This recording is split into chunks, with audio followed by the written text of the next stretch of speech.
That's really good. No, he's done a great job, and you all have. Proud of you all. Do you have any questions? Yes, Mr. President, are you going to go in for the uranium? Like, how do you secure Iran and... Let's assume I was or I wasn't. Why would I ever answer a question? Can you accomplish your What goals kind of a without question? it? Am I going to go in for the... Oh, yeah, I'm going in. We're going in tomorrow at 3 o'clock. How could you possibly ask a question like that and expect an answer? I don't know.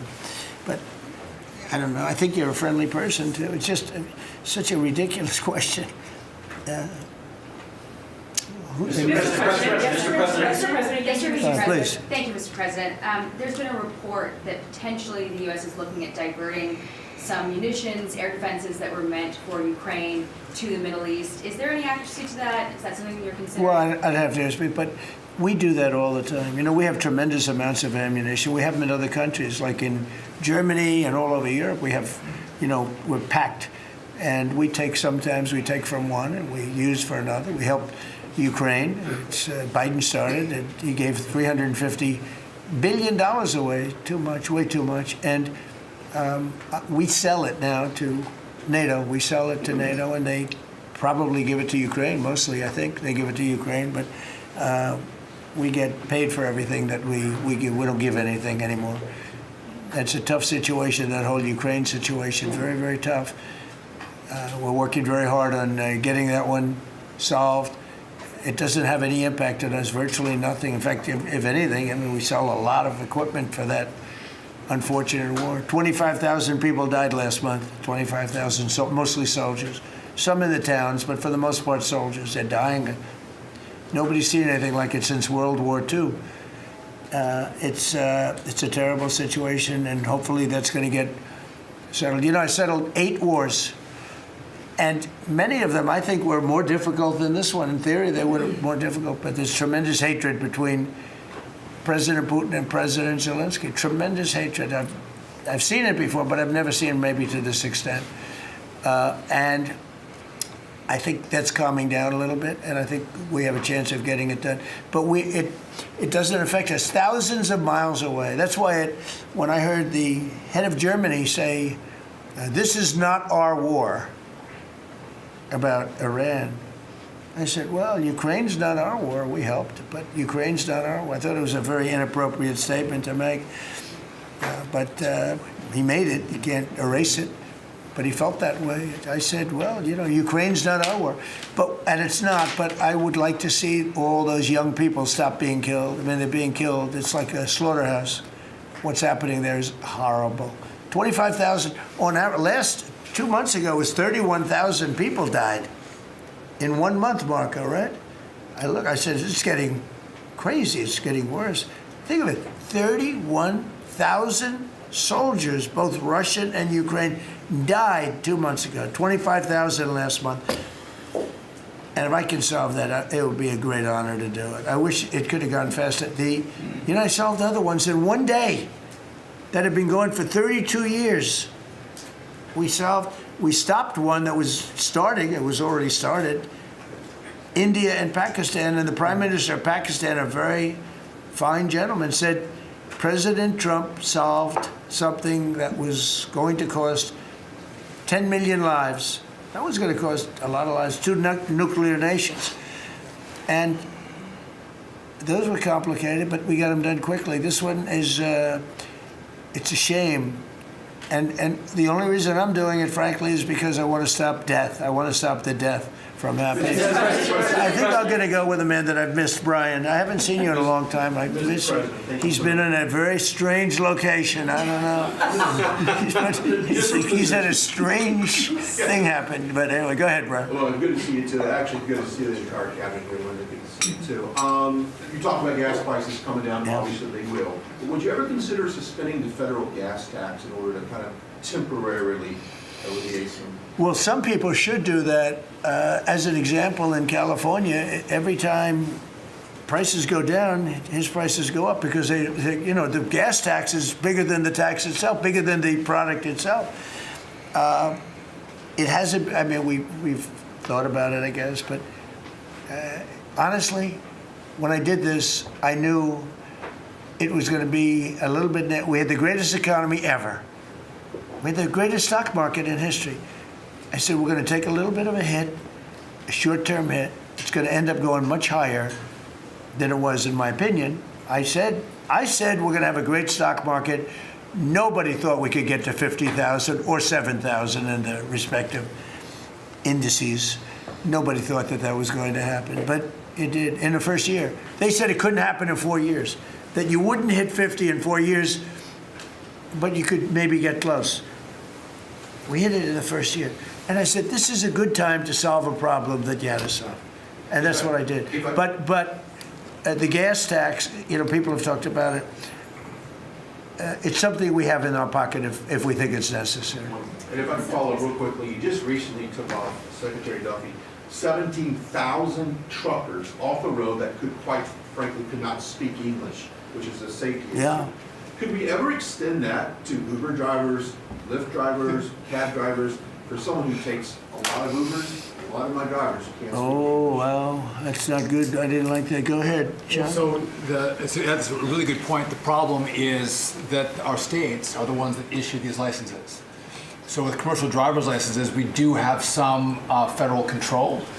But again, we have thousands of people who can't speak the language, long-standing rule, and it's a safety issue, right? If you can't understand road signs, if you can't communicate with law enforcement when you're pulled over and communicate what's on your rig, huge problem.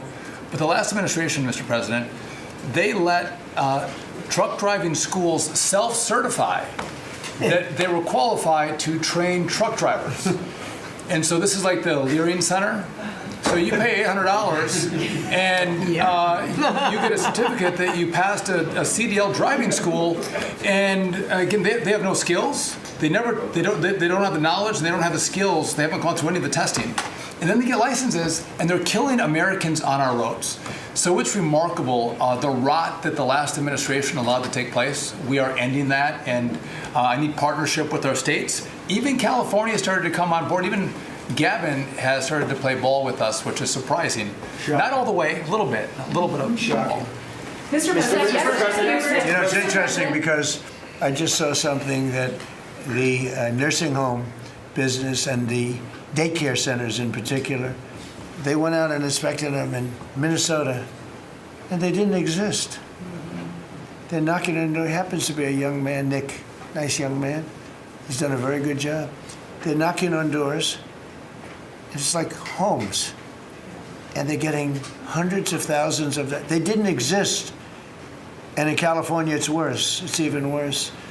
And I spoke with Russell Vogt. I said, Russell, don't send them any money. He said, but we have a court order that we have to. Can you believe it? A judge. The judges are really hurting this country. Our judges, Justice Roberts doesn't like when I say it, but the judges are really hurting this country. And frankly, the justices, the Supreme Court, has really hurt our country too. Mr. President, do you have a new deadline, given that there are some talks now? Do you have a new deadline before taking? No, I'll announce it. I mean, right now, you're talking about a deadline for doing some pretty big damage, even bigger than we've done. We'll see. Look, we have very substantial talks going on with respect to Iran, with the right people. You know, I told you about a present, right?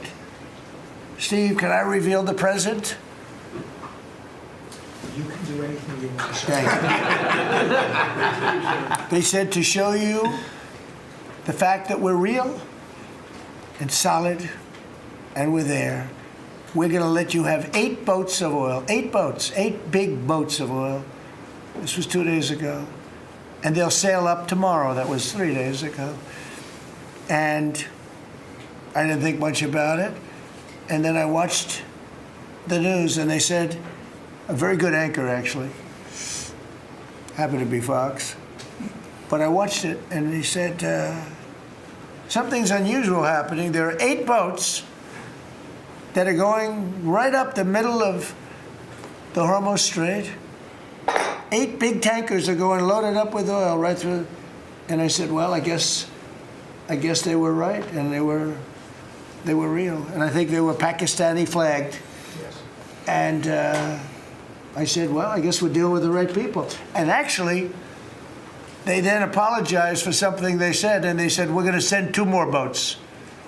And it ended up being 10 boats. All right, I hope I haven't screwed up your negotiations, but I thought it was appropriate to say, because I did taunt you the other day by saying they're going to give us a present.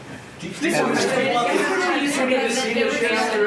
There were 2 illegal immigrants who were arrested at San Francisco airport for ignoring deportation orders. At the same time, as you highlighted, really great reception from American travelers for ICE agents. Is there a PR aspect of this that can allow future deportations to go on with less protesting, less outrage? Yeah, it's amazing, because by putting ICE there, look, the press was very unfair to ICE. So was everyone else. These are great American patriots. They have a tough job. They have to find murderers and take them out of our country. I wouldn't want to do it. You wouldn't want to do it. Most people wouldn't want to do it.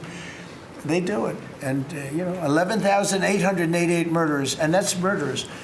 That's not drug dealers. That's not lots of other things. It's not people from mental institutions.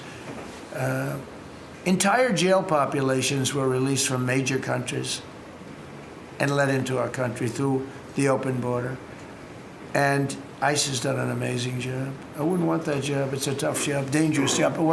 So what happens is, by putting them at the airport, and I just said, do me a favor, take off your masks. And they did. For that, not for when they're looking for some, cold-blooded killers and they're in the net, but for that.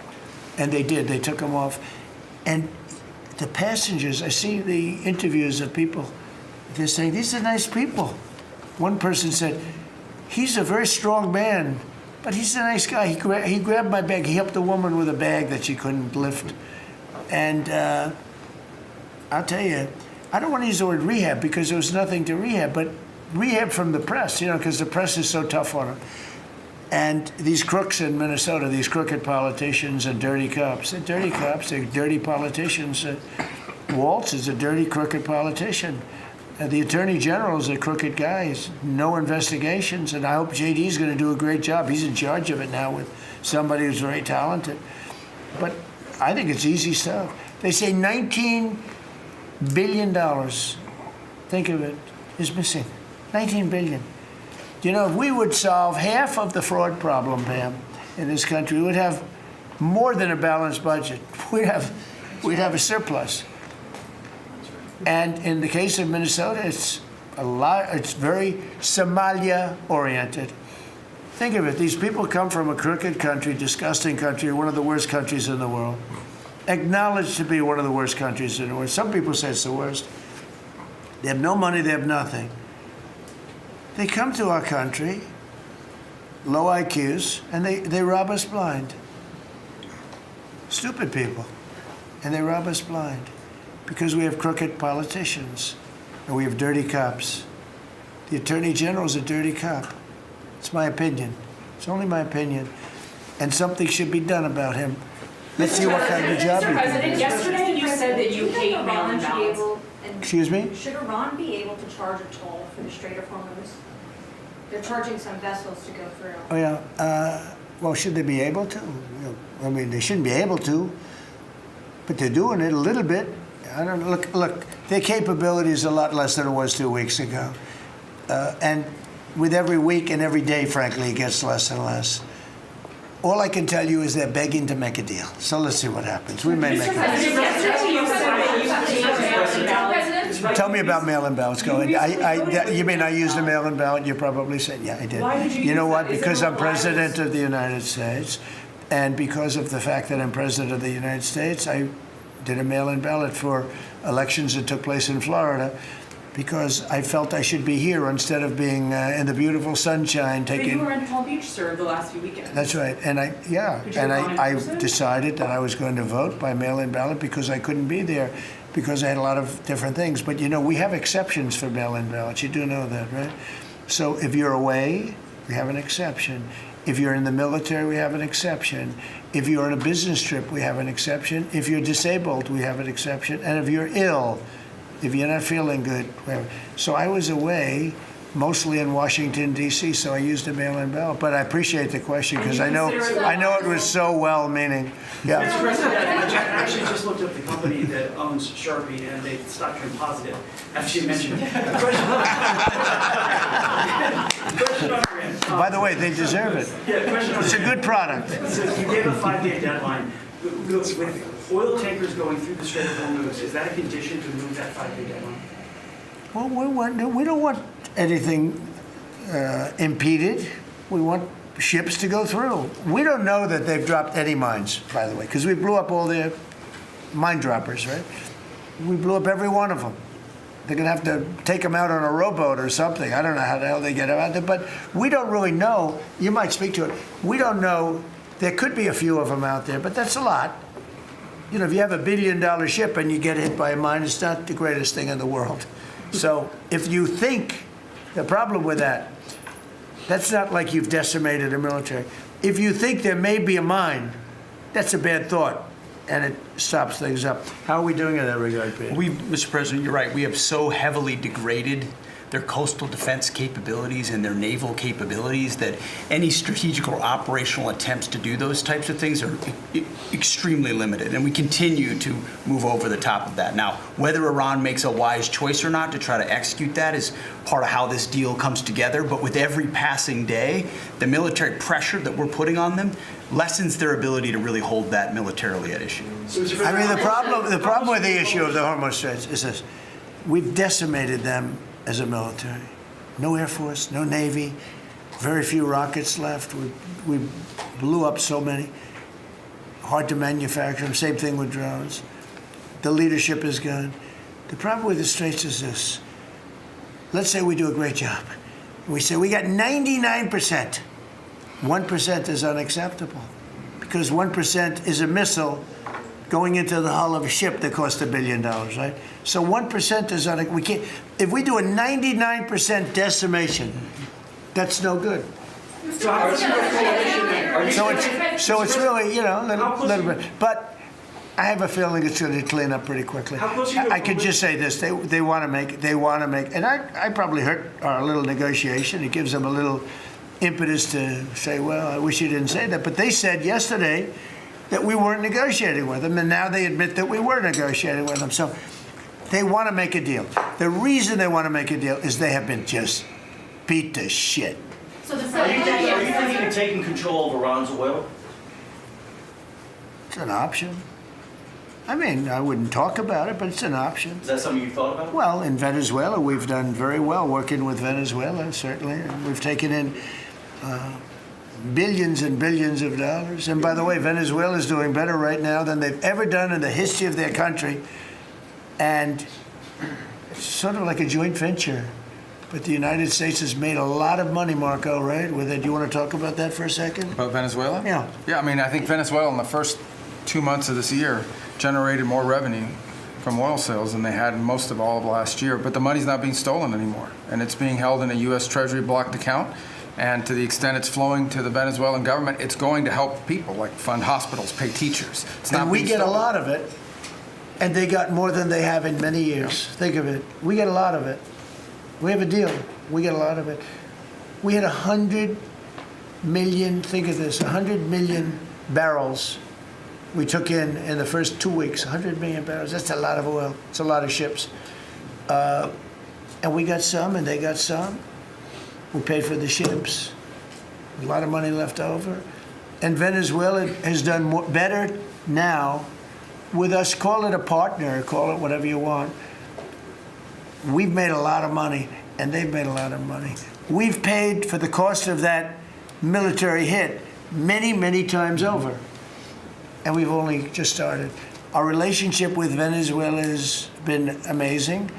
The people, actually, I'm the highest polling person. And in other words, after the presidency, I think I may go to Venezuela and run for president against Elsie. I may run against Elsie.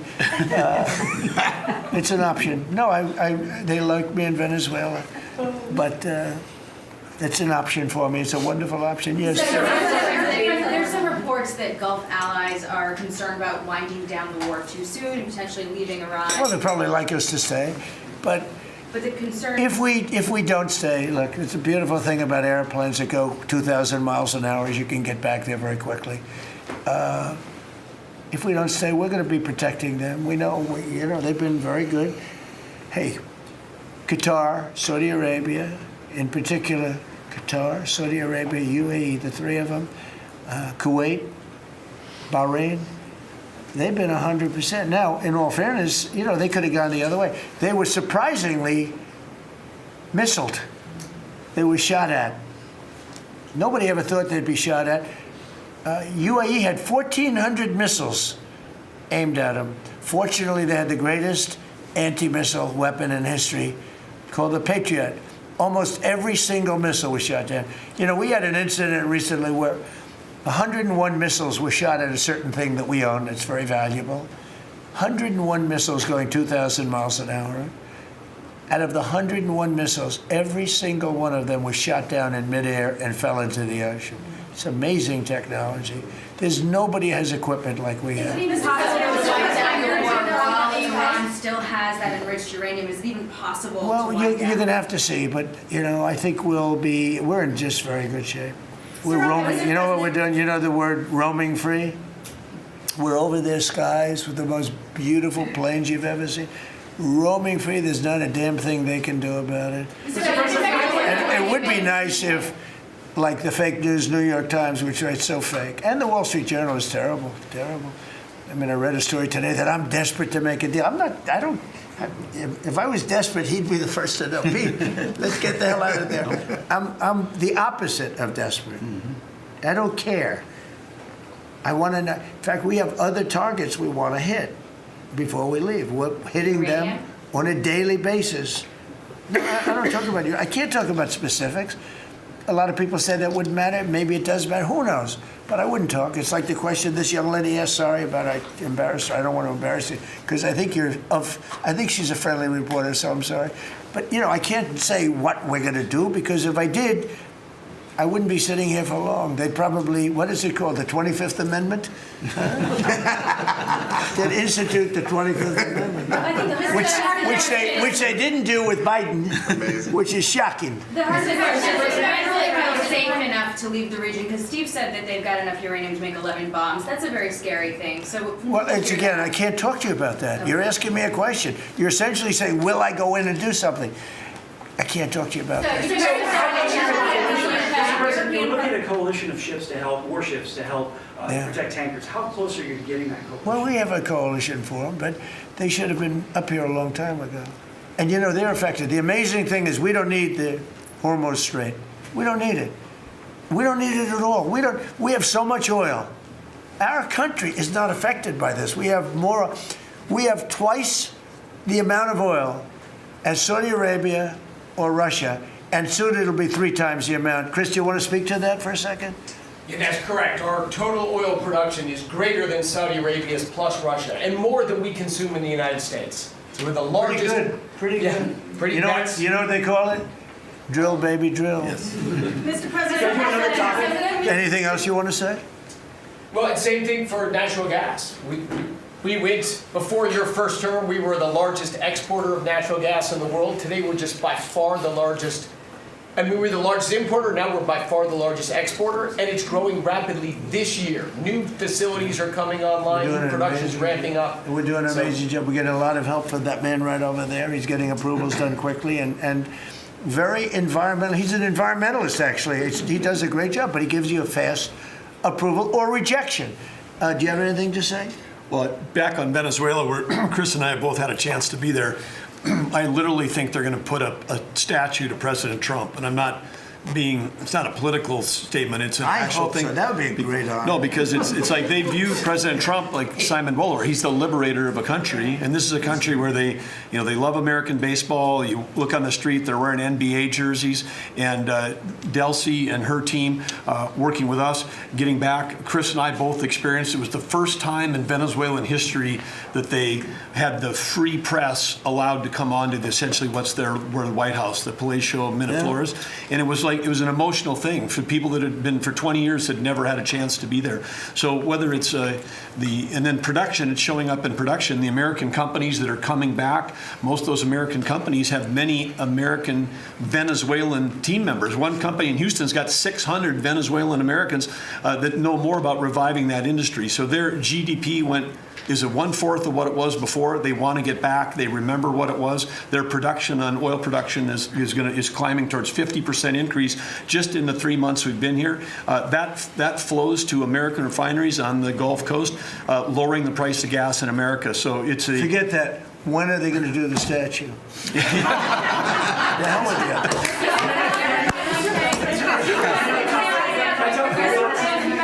Thank you. You've been really honest about how disappointed you are in Sir Keir Starmer, particularly in relation to Iran. So I'm curious about your phone calls with him, how easy they might be. And also, were you surprised by... Are we talking about Starmer? Yes. And are you surprised by how weak... I think he's a lovely man. I do. I think he's a lovely man. But I think he did something that was shocking. He didn't want to help us. And maybe in particular that country, we were the longest bond, the longest ally. Australia too. Australia was not great. I was a little surprised by Australia. I wouldn't say anybody was great other than the 5 countries in the Middle East. We never really had very much support. We spend trillions of dollars supporting countries, and this is Little League. This isn't the big league deal. This is sort of Little League pool for us. This was look, we decimated them in a period of a week. In the first week, it was over. In the first few days, it was over. I think the Navy took us 3 days to essentially annihilate that. They weren't there. So if there's ever a big one, which I hope there's not, but if there's ever a big one, I don't think they're going to be there. And that's not fair. And we have to remember that as a country, because we spend trillions of dollars protecting Europe, protecting the countries of NATO. They weren't there for us for small time. This is small time. You know what? Venezuela is a big deal, but it's not the big one. They weren't there. So what makes you think they'd be there if we needed them for something? And your prime minister was not there, as you know. He was there after we won. He said, we'd like to send some ships. I said, we already won. We don't need them anymore. But can you explain why he was reluctant to help? Why he what? Why he was reluctant to help with Iran? He didn't have to. I didn't ask him. I just said, just tell me no. I mean, we're always going to be there, or at least we were. I don't know about anymore, to be honest with you. I would have to be honest. We were always there when they needed help. We always would have been there when they needed help. I mean, think of it. We're there to protect Europe from Russia. In theory, it doesn't affect us. We have an ocean, big, fat, beautiful ocean. But we're there to protect NATO, to protect them from Russia. But they're not there to protect us. It's ridiculous. It doesn't make sense. I tell you, a lot of people were big NATO people. I was never big. I was okay. I got them to pay 5%. By the way, they haven't paid it yet. You know that. I got them to pay 5% from 2% to 5%. They didn't pay it yet. I got them to pay up to 2% because they weren't paying the 2%. Then I got them to pay 5%, which they should be at. And we had a lot of, that was great. Oh, only Trump could do it. But the problem is they haven't paid. Because if you look at the numbers, they haven't paid yet. So we were there for them, but they were not there for us. Did we need them? No. I never thought we needed them. I was more doing a test. I said, I really would love to have you come up. Bring your boats. You can sail through the beautiful Hormuz Straits, and you can protect people that are being shot at. They didn't do it. And that's small potatoes. Do you understand what I'm saying? Yeah, I do. Go ahead. I was just going to say, does it affect the state visit with the King that you're going to have in April? Are you looking forward to that? With the King? With the King No. coming here? No. He's a friend of mine. He's a great gentleman. As you know, he honored me and our country. He really honored our country. But we had an amazing time. I've known him as Prince Charles. I know him as King Charles. I'm proud of him. He's fighting a tough battle. He's tough. I think he's a fantastic. It has nothing to do with that. It's different. But And he's going to be here very soon, as you know. We're going to have a state dinner. It's going to be great. But I was very disappointed when the Prime Minister said, I won't be able to. It started with the island that the indigenous have claimed away from your country. And for some reason, you went for it. And all of a sudden, indigenous people that never saw the place, they never saw it. He was afraid that we would do something to insult, because he's a liberal. That's the way they think. And when we needed the island to land that beautiful B-2 bomber, we were told we can't use it. We'd have to fly back to Missouri, which is a 17-hour flight, as opposed to a couple of hours. And I said, you gotta be kidding. Not good. They made a big mistake. Mr. President, is the Friday deadline for Iran, is that pushed back now, and if not? I don't know yet. I don't know. Mr. Witkoff and JD and Jared will tell me whether or not they think it's going along, and if it's not going along, maybe not. And we have a lot of time. You know what? It's a day. In Trump time, a day, you know what it is? That's an eternity.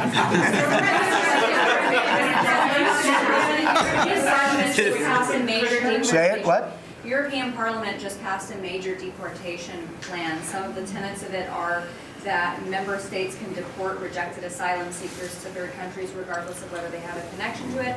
It allows for detention periods of up to 2 years, and also offshore return hubs or detention centers similar to ours. Who did this? Which country? European Parliament, and the vote was not close. It was 389 in favor to 208 against. I'd vote with them, yeah. Europe is where you are now. Do you think that will move the needle with Democrats?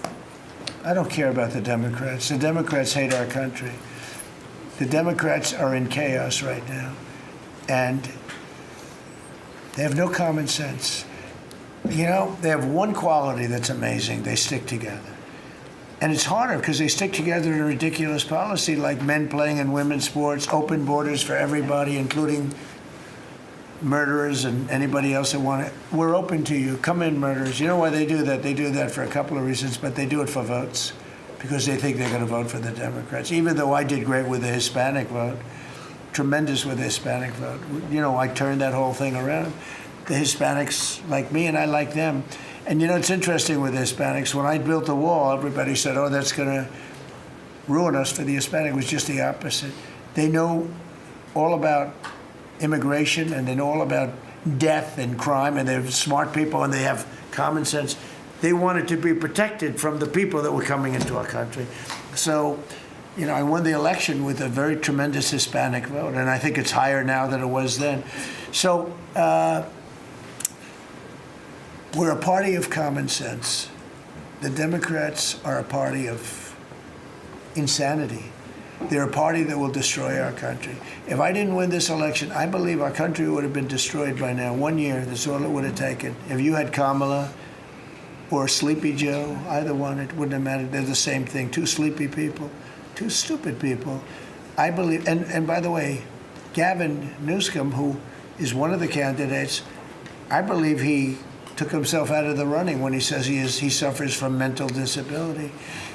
And a reporter said it was terrible that I talked that way about somebody with mental disability. I said, I have no problem with it, but I don't want a person with mental disability to be my president. I mean, you don't want to have a person with mental disability being your president. And Gavin Newsom said that he can't read a speech. He can't do almost anything. And then he said he's as dumb as all the people in the room. And he got accused of being a racist, which was an amazing thing. I thought it was the worst interview I've ever seen anybody give. He's actually a very stupid person. So I believe he's out of the running. I think that statement, that interview, he admitted that he's a stupid person. I don't want a stupid person being president. You know, I'll say it right now. I say it because no press never reports it. I'm the only president that ever took a cognitive test. I took it 3 times. It's actually a very hard test for a lot of people. It wasn't hard for me, but it's a cognitive test. It starts off with an easy question, and by the time you get to the middle, it gets tougher. By the time you get to the end, very few people can answer those questions. They get very tough, mathematical equations and things.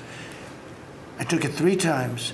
I aced it all 3 times in front of numerous doctors that I have no idea who they are. And I was told when I went in, they said, Doc Ronnie told me this. My current doctors were fantastic doctors. They said, well, if you take it, it's Walter Reed. It's essentially a public hospital. And if you do badly, it's probably going to get out. But I aced it. I got them all right. And one doctor said, I've never seen anybody get them all right. I've been doing the test for 20 years. I want people, I would love to see anybody that's a president or a vice president or anybody that has any chance of being a president, I would like to see them take a cognitive test. Because we had a man in this office that had no clue what was happening. And let me give you a little secret. He wasn't a smart man 30 years ago. And I'll tell you about President Obama. He wasn't a smart man either. I know all about him. He wasn't a smart man, highly overrated. He was a great divider. And our country can't go through that anymore, can't go through. We have done an amazing job. I had to do a little stopover. I call it an excursion. I had to do a little stopover in Iran, and we had to knock the hell out of them because our country would not have been safe. The world wouldn't have been safe. I've done a great favor for the world. The world has not been reciprocal. Because when I told NATO, where we give billions and billions of dollars, trillions over the years, I said, do you mind coming up and giving us a little hand with the streets? Send up some. They didn't want to get involved. And I believe that's going to cost them dearly. Thank you very much, everybody. Thank you. Thank you very much. Thank you, Mr. President. Thank you, guys. Keep moving. Thank you. Thanks. Keep moving. Hitting Iran's military capabilities at a level that few people have ever seen before. People never knew there was such a capability. We have the strongest military anywhere in the world by far. I built it during my first administration, and I used it during my second administration. Unfortunately, because I'd rather not have to use it. But it's a display of force and precision and skill like nothing the world has really witnessed, although you get a pretty good witnessing of it in Venezuela also. And that was a smaller version of what we're doing now. We're crushing their missiles and drone stockpiles, destroying their defense industrial base. We've wiped out their Navy completely, their Air Force completely. We've wiped out a large percentage of their missiles. And the missile launchers, without the launchers, the missiles don't do any good. And we've knocked out probably close to 90% of the launchers, probably more than 90% of the missiles themselves. Between some they fired and more than they fired, we knocked out. We've also destroyed a lot of the factories. We're continuing to do that, but a lot of the factories where they manufacture the drones and the missiles. The drones, too, are way down, but the reason they're down is they go one way and they don't come back, because for the most part, we're shooting them down. But we also are able to, we've really done tremendous damage to the places where they make them. And just so we set the record straight, because I've been watching the Wall Street Journal's fake news and all these stories that get printed like, oh, I want to make a deal. They are begging to make a deal, not me. They're begging to make a deal.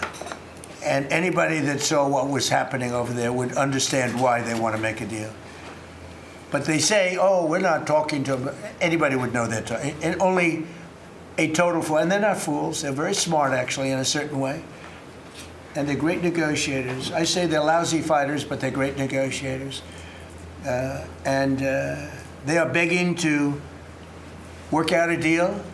I don't know if we'll be able to do that. I don't know if we're willing to do that. They should have done that 4 weeks ago. They should have done it 2 years ago. Or they should have done it when we first came into office, because 2 years ago they had free reign under Biden. Sleepy Joe, worst president in the history of our country.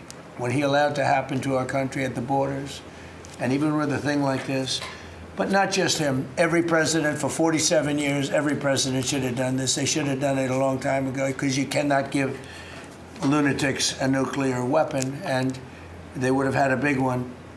It stopped really when we did the B-2, but even before that, the Barack Hussein Obama, what he did where he gave them the Iran nuclear deal, gave them free will toward a nuclear weapon. Basically, he chose Iran over Israel and others that didn't want him to do it.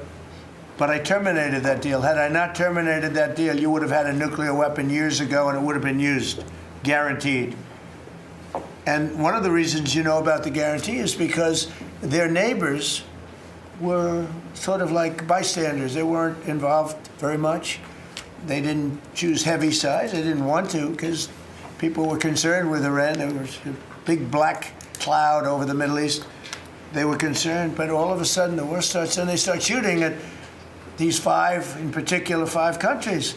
They start shooting at Qatar, Saudi Arabia, UAE, Kuwait, Oman. They start shooting at them, and everybody was shocked, including us. You know why? Because they're sick, and they had a plan to take over the Middle East. And some of those missiles that were shot at them were locked long before we even started this process. They were locked and loaded and aimed at those countries. They wanted to take over the Middle East, but we happened to come along, so it wasn't so easy. So right now their navy is sunk in the largest elimination of a foreign navy that has taken place, maybe ever, but certainly since World War II. Their Air Force is gone. Their anti-aircraft and communications capabilities are totally dismantled. And one of the problems they do have when they deal with us is we deal with people and the people aren't able to communicate with anybody else. So, you know, because all of their leadership has been gone. The first level is gone, and they met to pick a new level, and they're gone. They're all gone because they didn't make a deal and because they're sick people. They're really sick. They're really sinister, sick people. And if anybody thinks it was okay to have a group of people like this to have nuclear capability, nuclear weapons, and if we didn't attack with the B-2 bombers, they would have had a nuclear weapon within 2 weeks of that, maybe 4 weeks. But between 2 and 4 weeks, they were planning to have a nuclear weapon. If we didn't hit them at that time with the B-2 bombers, and one of the great air raids in history, maybe the greatest, dark at night, no moon, no light, every single bomb hit its mark and just obliterated that place. So it's now buried deep under earth. And it was an amazing thing, but they would have a nuclear, and they would have used it without question. And you know that because why did they shoot all these countries that weren't even really involved with them? They weren't involved. They had no big problems because they're sick, because they want to take over the Middle East, not just Israel. Certainly Israel would have been the first on their list. They would have used nuclear weapons, a nuclear, you don't need too many of them, but they would have used a nuclear weapon on Israel, and they would have used it on the neighbors, and then they would have come after us. And if we had a weak president, they would have done great damage. But fortunately, you don't have a weak president. I knew what was happening. And I think we've been proven right. You know, they took one missile, went 2,500 miles. They supposedly didn't have a missile like that. They had no missile with that capability. But they shot the now famous Ireland, the island that the UK was very afraid to give us because they didn't want to get dragged in. But we don't want to get dragged into their wars either. You know? It's one thing, we're very disappointed, I'll say it publicly, we're very disappointed with NATO because NATO has done absolutely nothing. And I've always said, 25 years ago, I mean, I was somebody that wasn't a politician, but I was always involved in politics and I understood politics. I said 25 years ago that NATO's a paper tiger, but more importantly, that we'll come to their rescue, but they will never come to ours. And I want you to remember that we said this. They didn't come to our rescue. Now they all want to help.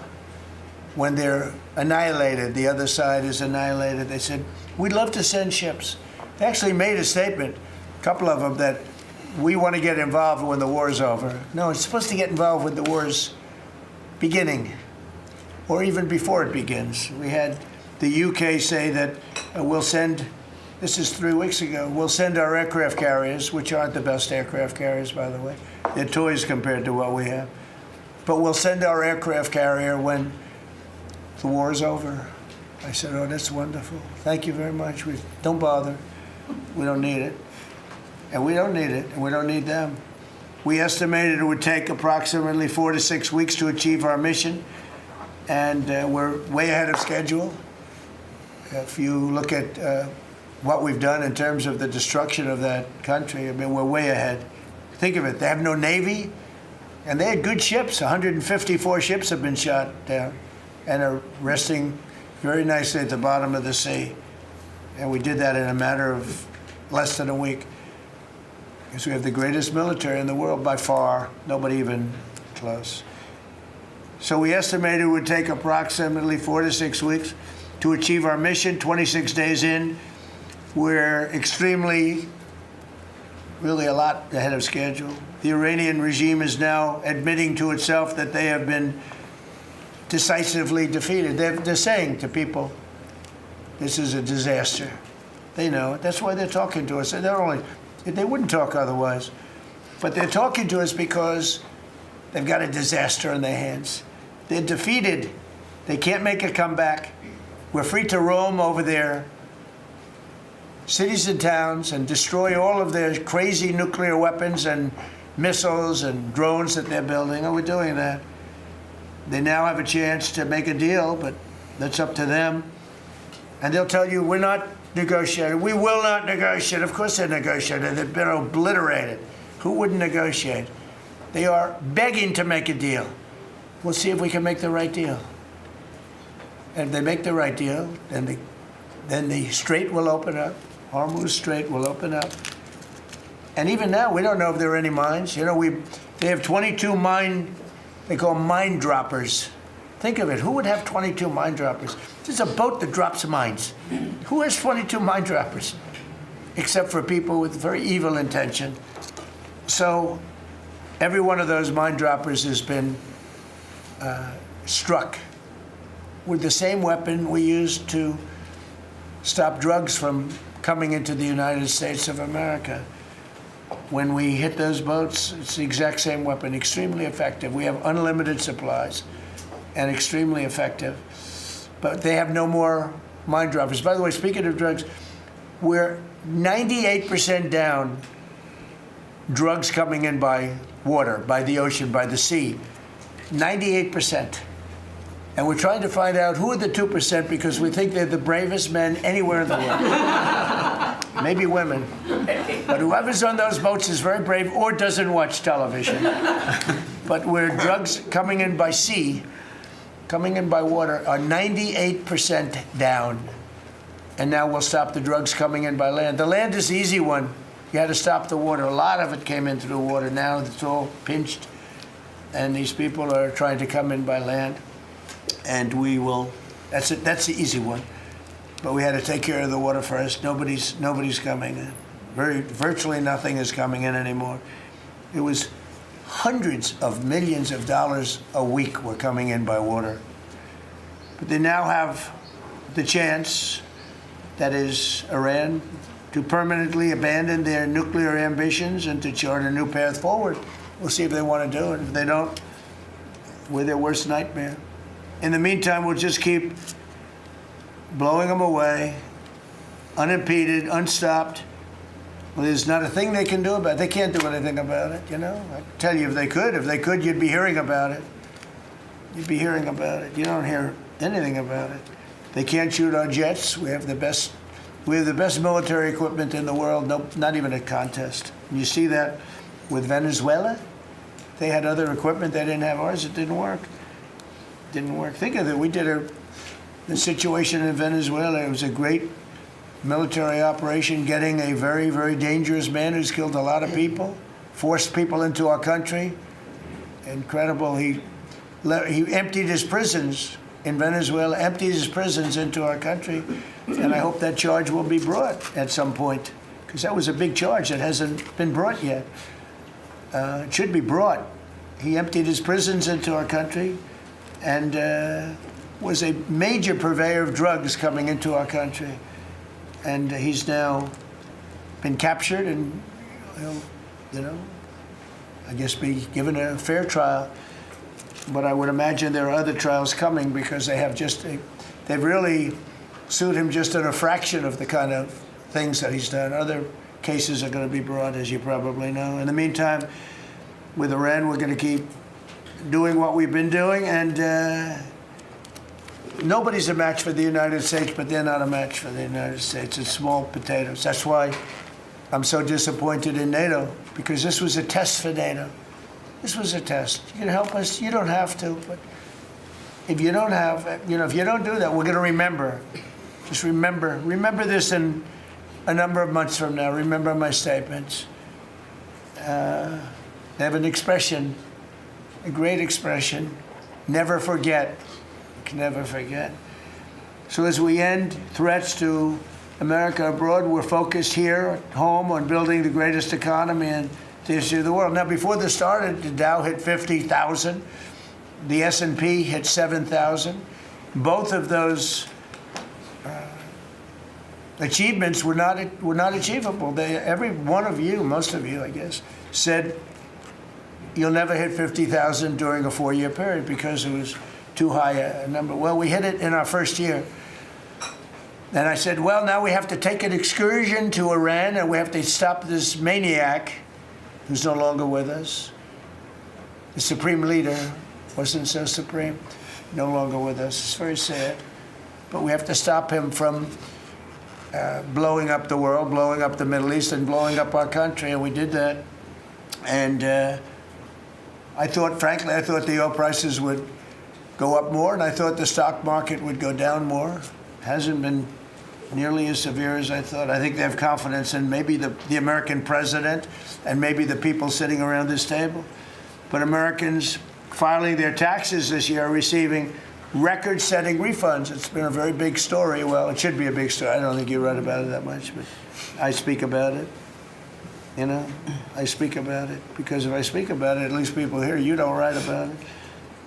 You don't write about the drug prices going down. It'll be going down 30, 40, 50, 60%, 70%. Favored nations, called most favored nations, we're going to be paying the lowest price anywhere in the world. Before we paid the highest price in the world, Bobby, right?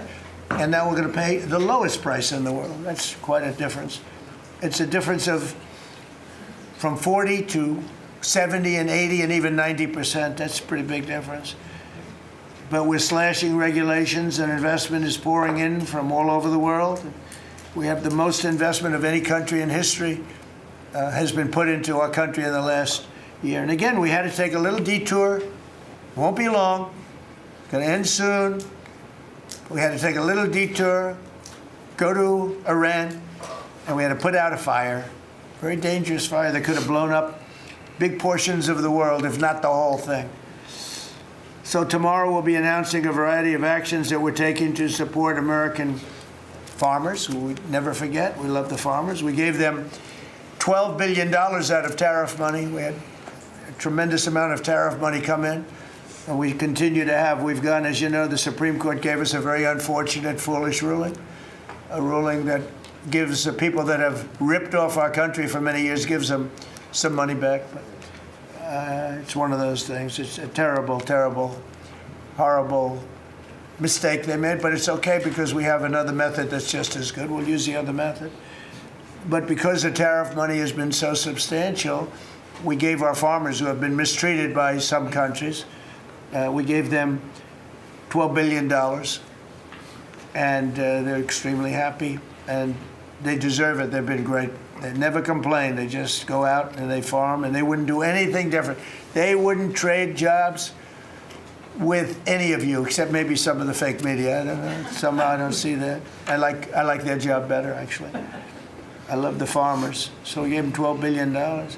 So in just a few moments, Treasury Secretary Scott Bessent will discuss the actions that we're taking to address energy prices, which have not gone up as much as I thought, Scott, to be honest with you. And, it's not over, so maybe it'll go up a little bit more. It's all going to come back down to where it was and probably lower. And my predictions have been right. Trump was right about everything. They have a new hat. Trump was right about everything. It's pretty right. But Scott's going to address that.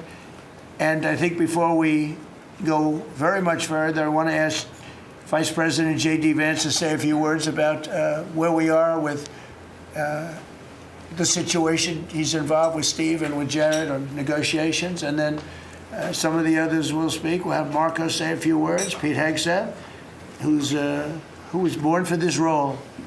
I mean, he's doing a great job. They gave him a hard time And now people, I'll tell you, somebody came up to me yesterday, gave you a very hard time, said, I made a mistake. Pete Hegseth is doing a good job. Thank you, sir. So when I tell you who, you're not even going to believe it. He said Hegseth. He gave you such a nasty hard time. But you're doing great. And then Steve is going to speak, and Scott will speak last. And if we have any questions, we'll take some questions. You may have questions. I doubt it, but you may have some. So, JD, please. Yes, sir. Well, thank you. It's good to see everybody. Proud to be part of this team. Proud to be serving the president of the country. Let me just say a couple things. The first of all is the president summarized this very ably. But look, the Iranian conventional military is effectively destroyed. They don't have a navy. They don't have the ability to hit us like they could have even a few weeks ago. And what that does is that gives us options, Mr. President.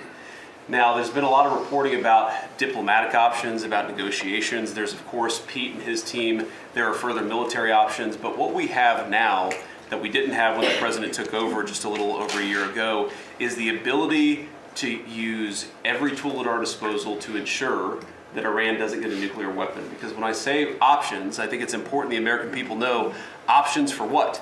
And it's options to ensure that Iran never has a nuclear weapon. You talk about people who walk into a crowded supermarket and have a vest on, and they blow up the vest and a couple of people get killed, and that's a terrible tragedy. What happens when what's on the vest is not something that can kill a couple of people, but can kill many, many tens of thousands of people? That is the most important American national security objective that exists for any administration at any time, is you don't want the worst people in the world to have a nuclear weapon. That's why the president is doing this. That's why the president cares so much about this particular issue. I'll let Steve talk a little bit about the details of the negotiation, but the last thing I'll say before I turn it over to Marco is I'm very mindful, of course, that we have a lot of folks overseas fighting very ably for the United States of America. I know Pete and the whole team, we're very proud of them, but they're fighting at a time where we are about to enter as Christians the most important week of the Christian calendar, the Holy Week that celebrates the return of Jesus Christ to Jerusalem. And so I want to say to all of my fellow American Christians, but particularly those serving in the Gulf, that I wish you all a very blessed Easter, a very blessed Holy Week, and we continue to stand behind you and continue to support you every step of the way. Thank you, sir. Thank you very much. Marco? The most important job any president has is to keep the American people safe. And every president says it, but we have a president that means it and does something about it.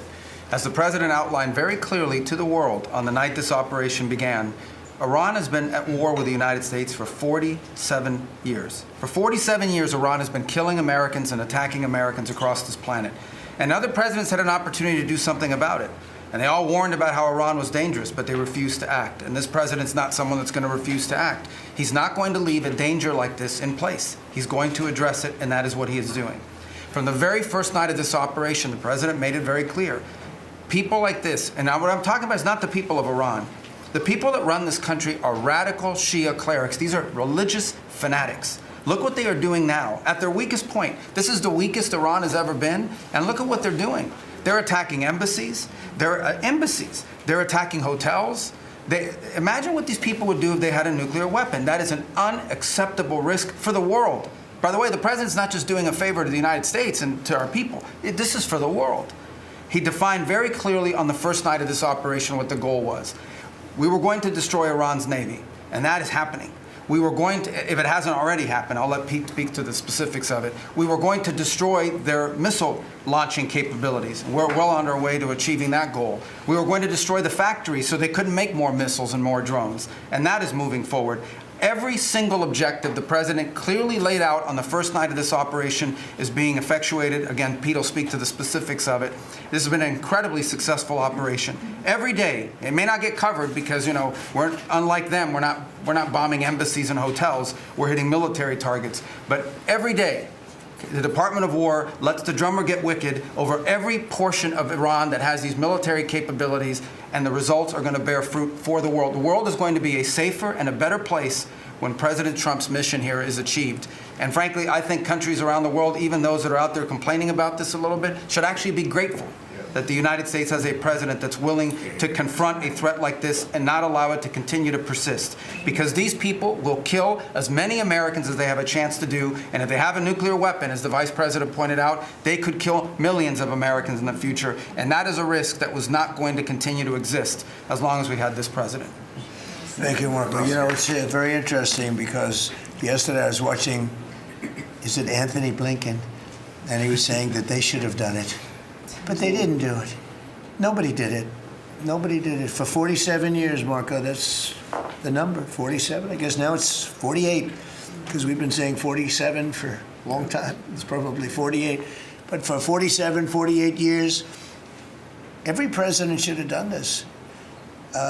And some are saying now that they made a big mistake in not doing it, but we're taking care of business. Steve Witkoff, please. Mr. President, it is my distinct honor to be a member of your cabinet and to report to you and your team on our negotiations with Iran. Mr. President, you directed Jared and I to pursue a diplomatic resolution with Iran prior to Operation Epic Fury, which we did. However, it became quite clear during these meetings with the Iranian negotiating team that we could not make a deal that fulfilled your objectives of the following: no enrichment whatsoever, no chance of weaponizing whatsoever, decommissioning of Fordow, Natanz, and Esfahan, which you destroyed in Operation Midnight Hammer,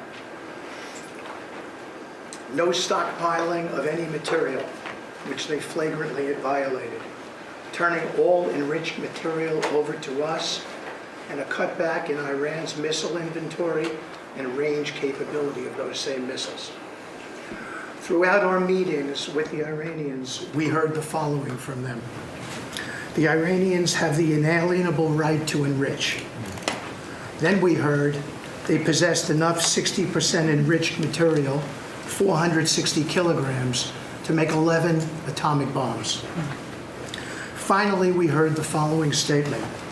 They would not give up diplomatically what we could not win militarily. In other words, they were again miscalculating the success of Midnight Hammer, which was a total success. These are incontrovertible signs, among many other signs, sir, that their regime had not given their negotiating team authority to make a deal required by you.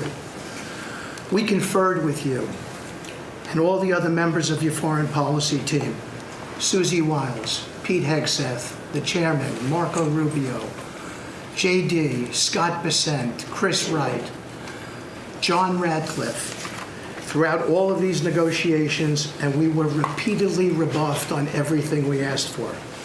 I have no doubt that we exhausted all efforts on behalf of a peaceful resolution, as you directed. Jared and I both agreed that the Iranians were there to buy time until a weaker president arrived.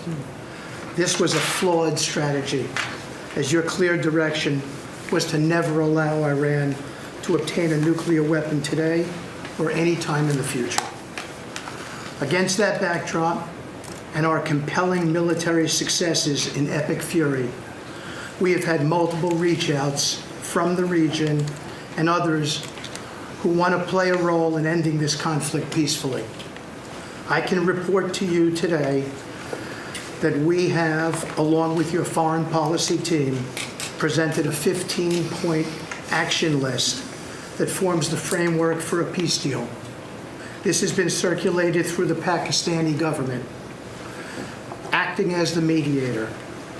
And this has resulted in strong and positive messaging in talks, as you just indicated to the press. But these are sensitive diplomatic discussions, and you have directed us to maintain confidentiality on the specific terms and not negotiate through the news media as others do. I can say this: we will see where things lead, and if we can convince Iran that this is the inflection point with no good alternatives for them other than more death and destruction. We have strong signs that this is a possibility, and if a deal happens, It will be great for the country of Iran, for the entire region, and the world at large. Your policy of peace through strength is the most effective tool for a diplomatic resolution here, just as this policy was an effective tool in each and every one of all of the other conflicts you settled in your first year. Iran is looking for an off-ramp following your powerful threat on Saturday. Your indications that you are willing to listen to peace proposals have been well received. You have instructed us that your preference is always peace, and that we should make that our priority. We have delivered that message, sir, along with the 15 points for peace. Finally, we have told Iran one last thing. Don't miscalculate again. Good. Thank you very much. Good job. Doing a great job. Everybody around this table is doing a great job. Pete Hegseth, please. Mr. President. I'll start kind of where you left off, Mr. President. Thank you for doing the work of the free world and having the courage to step up and stop the Iranian terror regime from holding the world hostage. That's really what it is. And 27 days ago, Iran had a modern military. Never in recorded history has a nation's military been so quickly and effectively neutralized. Operation Epic Fury is not an endless war.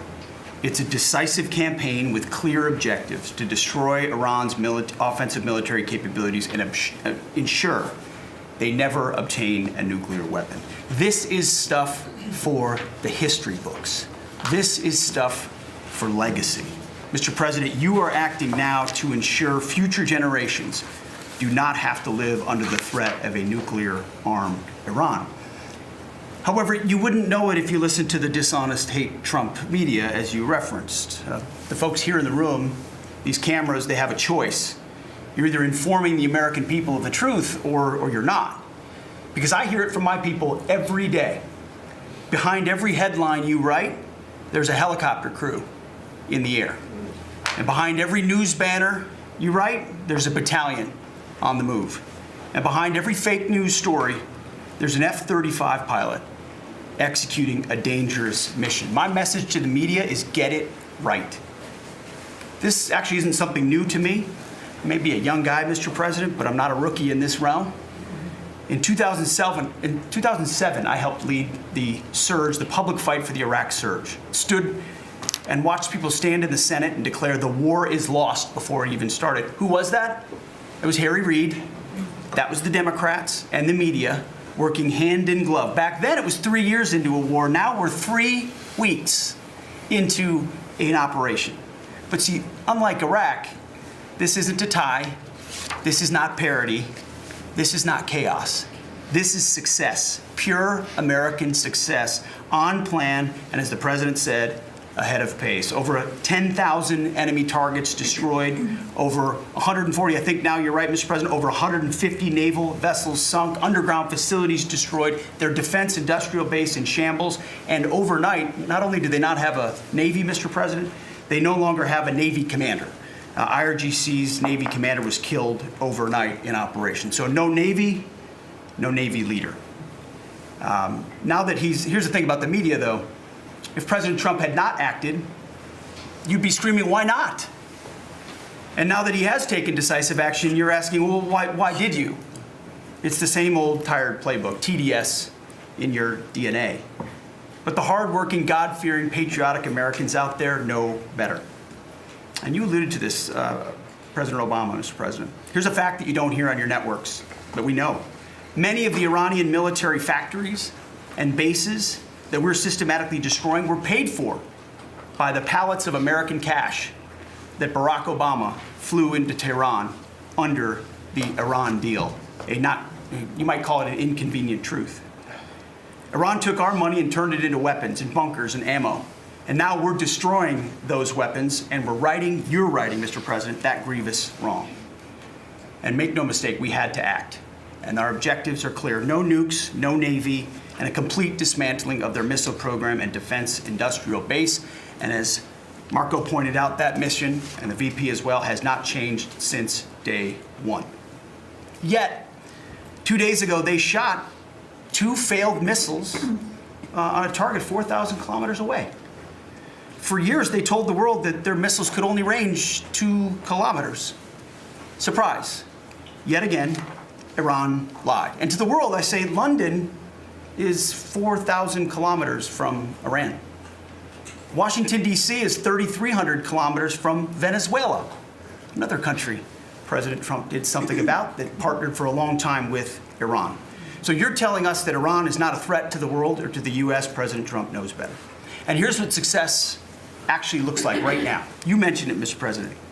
A-10 Warthogs, if you know them, you love them, and Apache helicopter gunships are flying strike missions inside Iranian airspace and throughout the Strait of Hormuz at will. See, you only send these slow, low-flying, close air support platforms when the enemy has no meaningful air defenses left. Their presence is proof that Iran's air defenses are gone. Their command and control is shattered, their top leaders hiding in underground bunkers, while their mid-level commanders are being crushed in the field. The morale of their fighters plummeting, and we see that disconnect daily.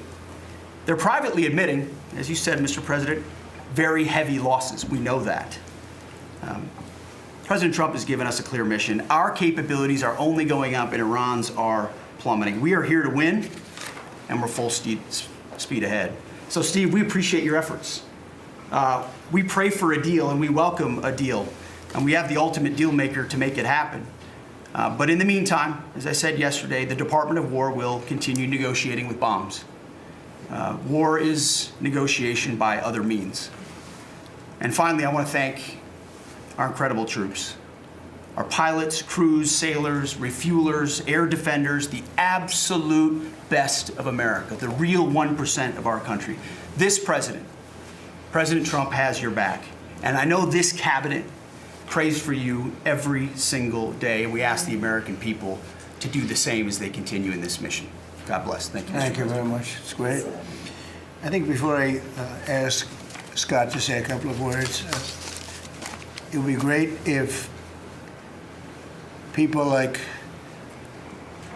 the mayor of Chicago and the governor of Illinois would say, please come in and stop the crime. A beautiful young lady was killed the other day, and the father was a very good friend of Dan Scavino. And he took it very hard. Dan took it very hard, like the father, friends. They grew up together.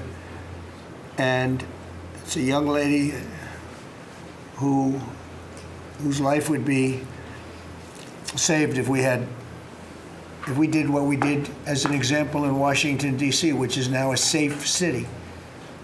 All the time, people come up to me in the building, people that work here, they say, thank you so much. I know immediately what they're talking about. They're able to walk to work. They walk to work. You all walk to work. Some of you were mugged. I know you told me stories. Some of you were mugged. One person in particular was viciously mugged.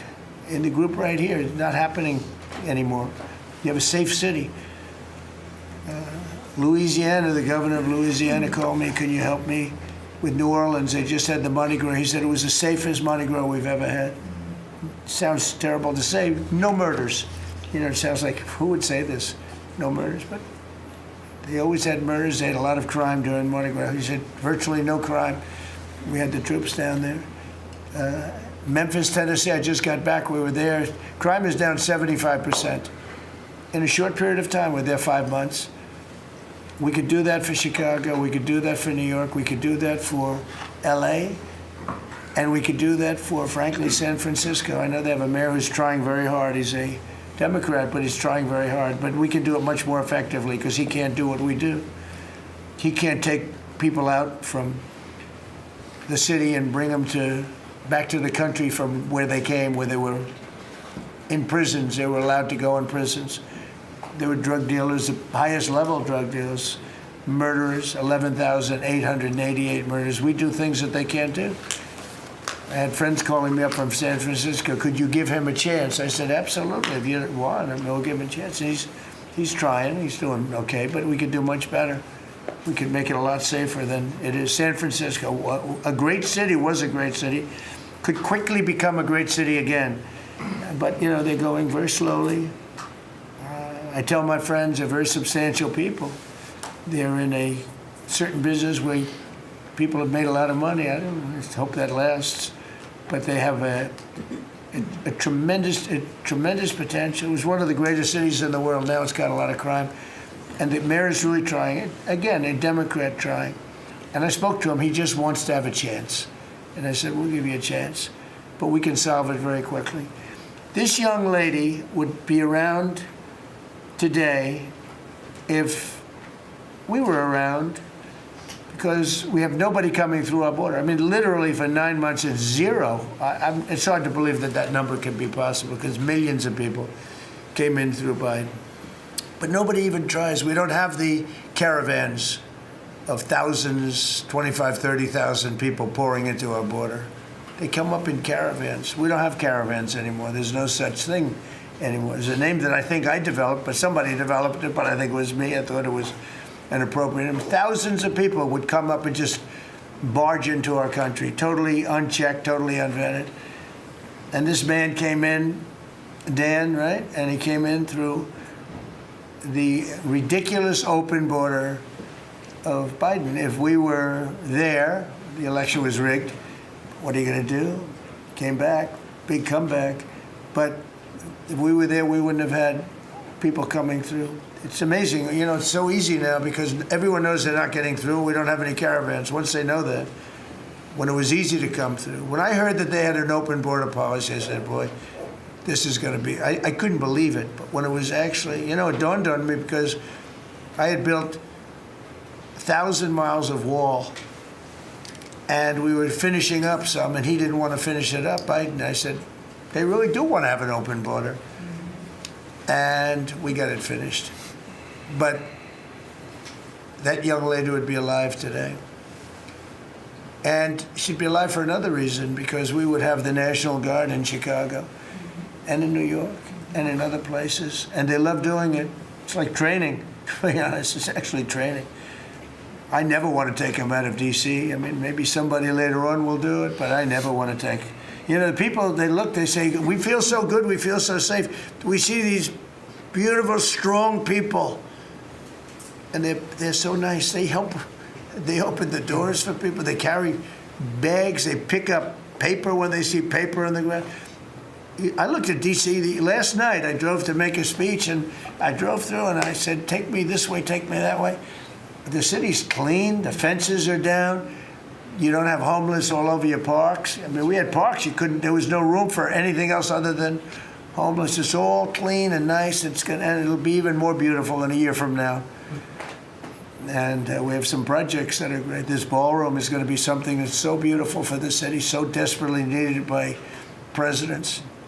I mean, now it's no secret the military wanted it more than anybody.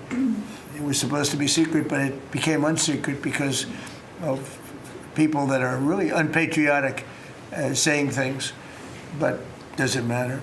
Doesn't matter. It's going to be great. We're building an arc, a triumphal arc, which will be incredible for the city. Incredible. We're fixing up what was the Kennedy Center. You know, I was honored when the board changed the name a little bit. Actually, it shows that the Republican and the Democrats, they work together. It's really something we work together. I think it's a great symbol, actually. But we're doing a lot of work. That building is ready to fall down. It's in terrible shape. We're closing it. We're going to open it with a bang in less than 2 years. It'll come in under budget, ahead of schedule. That's what I do. It won't be like the Federal Reserve that's costing $4 billion or something thereabouts. Think of it, $4 billion. You know, it's amazing. I said to the group before, I said, everything I do, I get sued. I build under budget, ahead of schedule.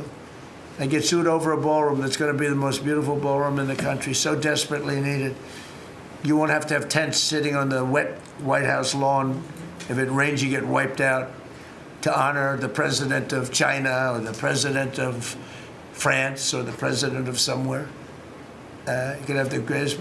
We get sued by the National Trust for Historic Preservation. They don't know what they're doing. Then I just found out we got sued by that group and another group, I guess, on the fixing up of again, I'll use the old name, Kennedy Center, because they're not fixing up Trump Kennedy.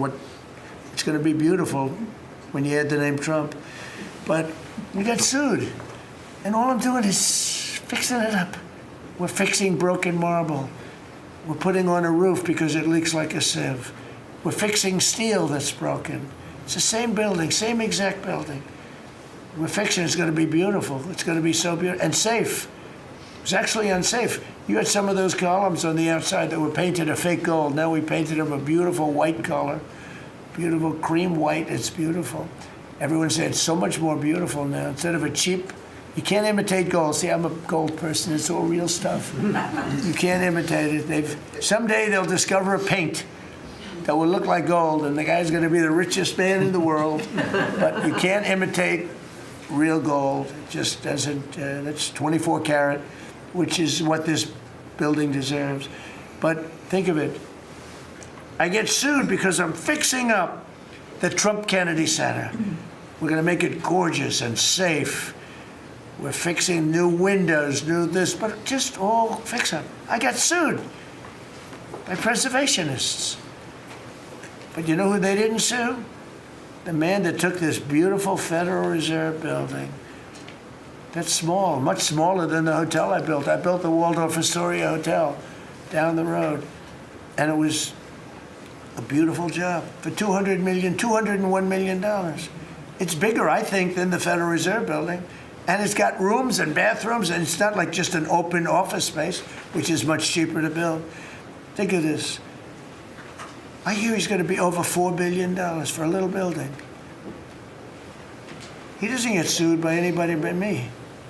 I sue because it's either somebody's very crooked, which has to be, because what happened to all that money? You can't sue. I would have done that building for $25 million.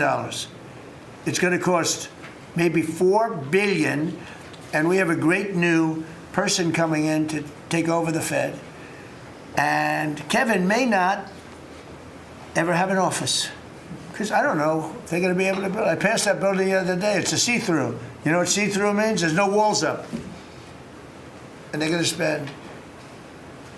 But the National Trust for Historic Preservation, which is a joke, by the way, they didn't sue that building. They didn't sue anybody. But they sued me, and I build. And by the way, my buildings, it's all donations.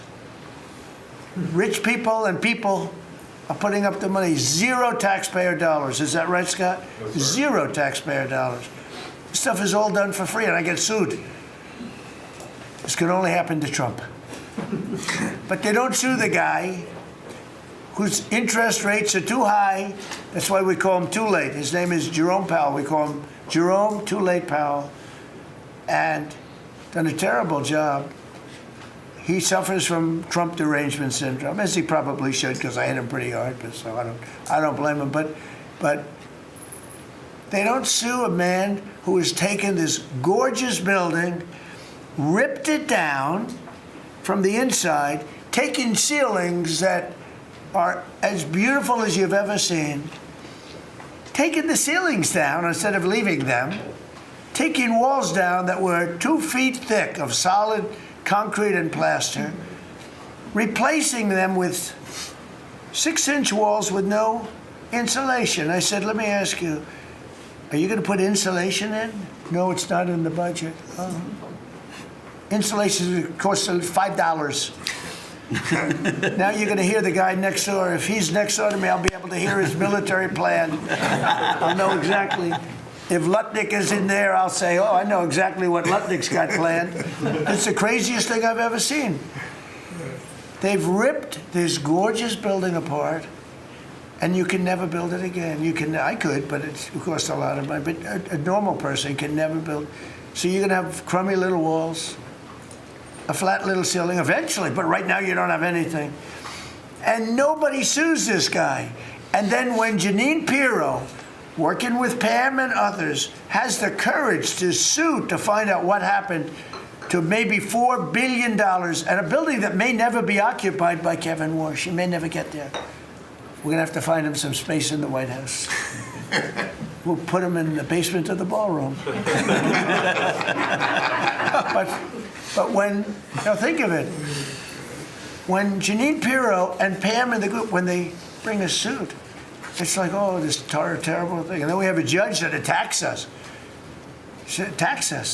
So we've got to get our priorities straight, you know. It's a very sad thing that's happened with the Fed. And then just one other thing very quickly, you have Gavin Newsom in California Railroad. That's 100 times over budget. It's out of control. It was supposed to go from the middle of San Francisco to the middle of LA. Well, now it stops way short of both. It now goes into areas that nobody ever heard of. It's billions and billions of dollars over budget, years and years, maybe decades late. And that's why we have a country that has a lot of problems, you know. We have incompetent people. It's all people. Think of this, Federal Reserve, I would have had that building done for $25 million. I would have, if I did it, it was up to, somebody else would have done it for more. So maybe 50. But you could have done that building, if it was properly done and planned, you would have done that building for, I would have done it, for $25 million, and it would be better. It would be better. See this pen right here? This pen is an interesting example. It's the same thing. So this pen is very inexpensive, but it writes well. I like it. But I can't have the pen the way it was. You know what it is. I don't want to give too much publicity, but they do treat me well. Sharpie. So I came here, they have $1,000 pens. And you know, you hand pens out, you're signing and you hand them out, you're handing them to all these people. Sometimes you have 30, 40 people. And they were $1,000 a piece. Beautiful pen, ballpoint. 1,000, it was gold, silver, gorgeous. But I'm handing out to kids that don't even know what they're, what is this, Mommy? It's kids. They're getting a pen for $1,000. They have no idea what it is. And I feel guilty because I'm like, you know, I'm by nature, I don't, you know, it's the government. I love the government like I love myself economically. I want to save money. So I'm saying, this is crazy. And it had another problem. They didn't write well. So I take it out and I saw it and there's no ink. And I got all you people looking and you say, there must be something wrong with Trump. And I'm signing and there's no ink in the pen and it costs $1,000. This one, I called the guy. I said, I'd like to use your pen, but I can't have a gray thing with a big S on it saying Sharpie.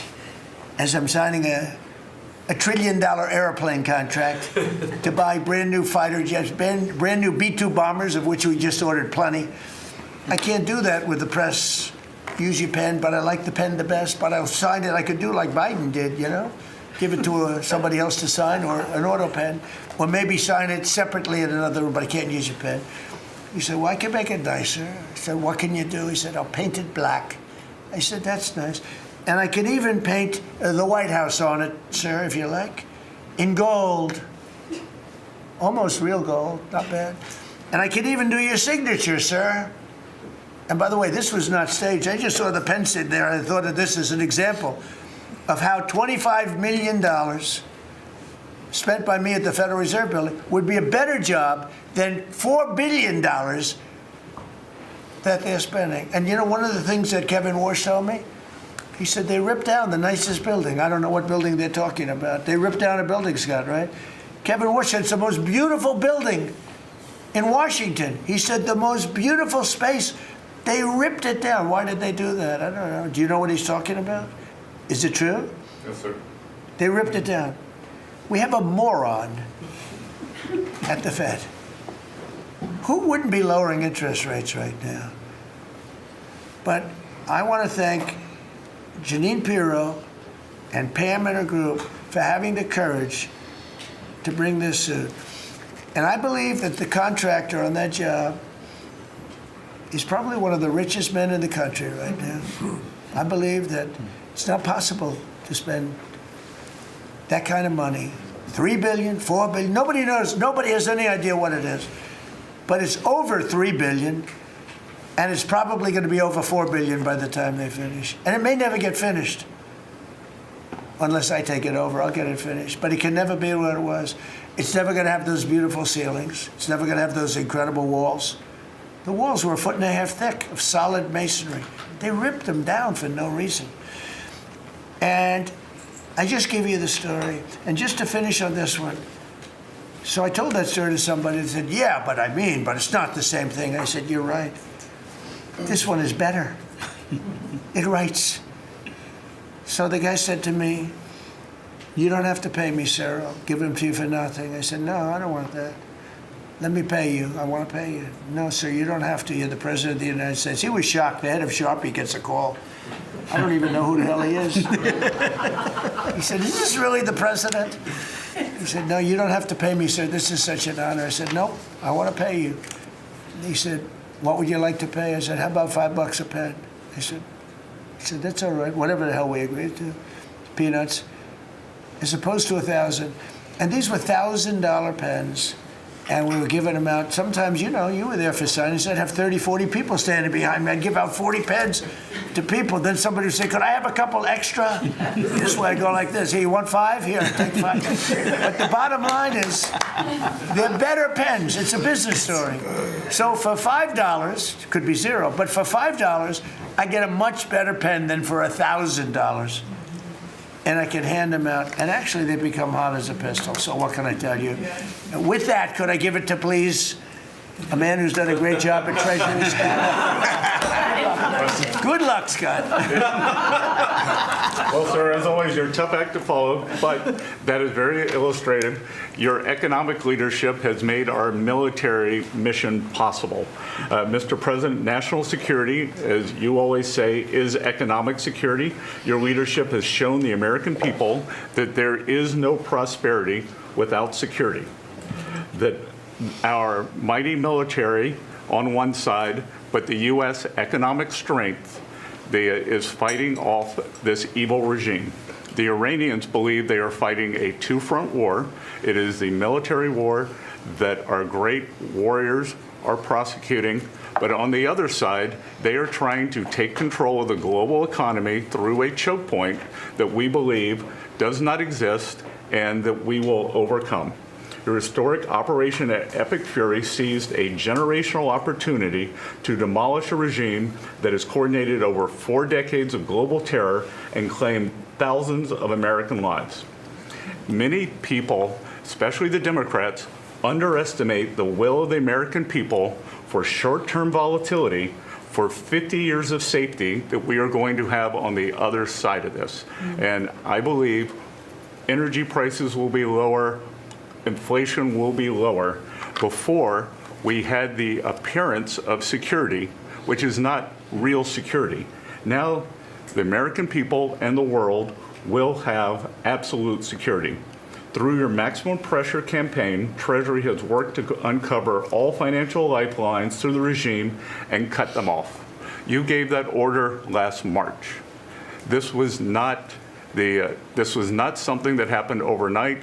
This is something that has been contemplated for almost a year. The Iranian financial system collapsed in December. We have systematically weakened Iran's ability to fund operations and procure weapons, and that required months of preparations.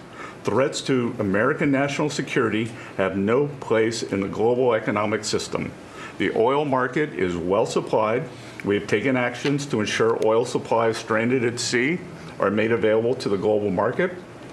Your bold actions like the Development Finance Corporation's Maritime Reinsurance Program in conjunction with Central Command will soon provide shippers through the Gulf region with a level of security we have never seen before. Mr. President, we are starting to see more and more movement in and out of the Gulf today, and this is more than yesterday, and this is the beginning. I am confident that shipping traffic will continue to increase on a daily basis even before we secure the straits. Turning to the home front, the U.S. economy remains strong. We had a strong economy thanks to you. We are the best insulated in the world thanks to your energy efforts in Term 1 and Term 2. The U.S. is an energy superpower. American workers' purchasing power is finally being restored. The latest figures indicate robust real compensation increases. We are starting to see the working family tax cuts benefits bearing fruit this tax season. 44% of tax returns have claimed at least one of your signature policies, no tax on tips, no tax on overtime, no tax on Social Security, deductibility of auto loans. The average tax refund is up more than 10% for working Americans.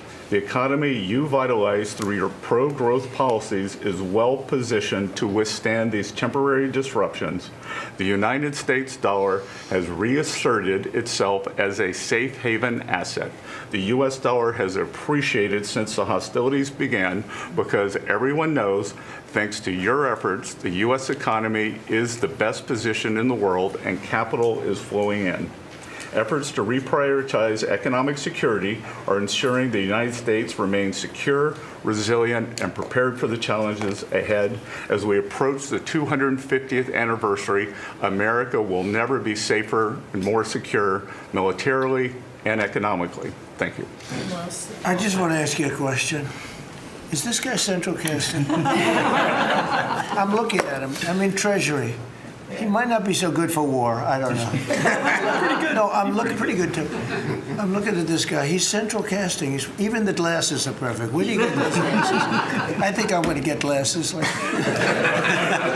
That's beautiful. Great job. That's really good. No, he's done a great job, and you all have. Proud of you all. Do you have any questions? Yes, Mr. President, are you going to go in for the uranium? Like, how do you secure Iran and... Let's assume I was or I wasn't. Why would I ever answer a question? Can you accomplish your What goals kind of a without it? question? Am I going to go in for the... Oh, yeah, I'm going in. We're going in tomorrow at 3 o'clock. How could you possibly ask a question like that and expect an answer? I don't know. But I don't know. I think you're a friendly person, too. It's just such a ridiculous question. Mr. President, Please. Thank you, Mr. President. There's been a report that potentially the U.S. is looking at diverting some munitions, air defenses that were meant for Ukraine to the Middle East. Is there any accuracy to that? Is that something you're considering? Well, I'd have to ask me, but we do that all the time. You know, we have tremendous amounts of ammunition. We have them in other countries, like in Germany and all over Europe. We have, you know, we're packed. And sometimes we take from one and we use for another. We help Ukraine. Biden started, and he gave $350 billion away, too much, way too much, and we sell it